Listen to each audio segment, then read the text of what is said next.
ప్రజా సమస్యల పరిష్కారానికి ప్రజావాణి ఒక వేదికగా నిలుస్తుందన్నారు నకరేకల్ ఎమ్మెల్యే వేముల వీరేశం. నకరేకల్లోని ఎంపీడీఓ కార్యాలయంలో ప్రజావాణి కార్యక్రమంలో పాల్గొన్నారు. ఎమ్మెల్యే ప్రజల నుంచి వినతులు స్వీకరించారు. వికలాంగులు, వృద్ధులు జిల్లా కలెక్టరేట్కు వచ్చేందుకు ఇబ్బందులు ఎదుర్కొంటున్నారని, మండల స్థాయిలో ప్రజావాణి నిర్వహించాలన్న కలెక్టర్ నిర్ణయం అభినందనీయమని అన్నారు. ఎమ్మెల్యే మండల స్థాయి అధికారులు ప్రతి సోమవారం ప్రజావానికి హాజరవుతారని, ప్రజలు దీన్ని సద్వినియోగం చేసుకోవాలని సూచించారు. ఎమ్మెల్యే ఒక మంచి కార్యక్రమం, అద్భుతమైనటువంటి కార్యక్రమం.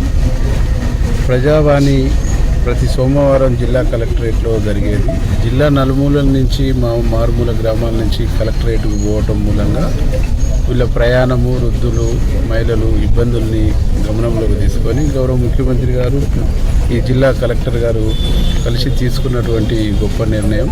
ప్రతి సోమవారం ప్రతి మండల హెడ్ క్వార్టర్లో ఆల్ డిపార్ట్మెంట్స్ కూర్చొని ఈ ప్రజావాణిలో దరఖాస్తులు స్వీకరించి సత్వర పరిష్కారం కోసం రెవెన్యూ ప్రాబ్లం అయితే అక్కడున్న ఎంఆర్ఓ గారు దాన్ని పరిశీలి చేయటం, కరెంట్ డిపార్ట్మెంట్ సమస్య అయితే అక్కడున్న ఏఈ గారు పరిశీలి చేయటం, ఇరిగేషన్ సమస్య అయితే అక్కడ ఉన్నటువంటి ఇరిగేషన్ డిపార్ట్మెంట్ ఏఈడి ఎవరు అటెండ్ అయ్యి వాళ్ళు పరిశీలన చేయటం, ఇక్కడ మున్సిపాలిటీ పరిధిలో వాటిలో ఉండే స్ట్రీట్ లైట్లు, డ్రైనేజు, మిగతా పారిశుద్ధ్యం సంబంధించి అయితే మున్సిపల్ కమిషనర్ గారు, ఆయా గ్రామాలలో ఉండేటువంటి సమస్యలు అయితే గ్రామాలలో ఉండేటువంటి స్పెషల్ ఆఫీసర్స్, ఇట్లా అందరూ ఇన్వాల్వ్ అయ్యి ఈ ప్రజావాణిని నిర్వహించడం ద్వారా దాదాపు 1-2 మంత్స్లో మేజర్ అంటే కోర్టులో లింకప్ అయి ఉండేటువంటి సమస్యలు తప్ప, అట్లాగే ఆర్డీఓ, జేసీ కోర్టులలో ఉండేటువంటి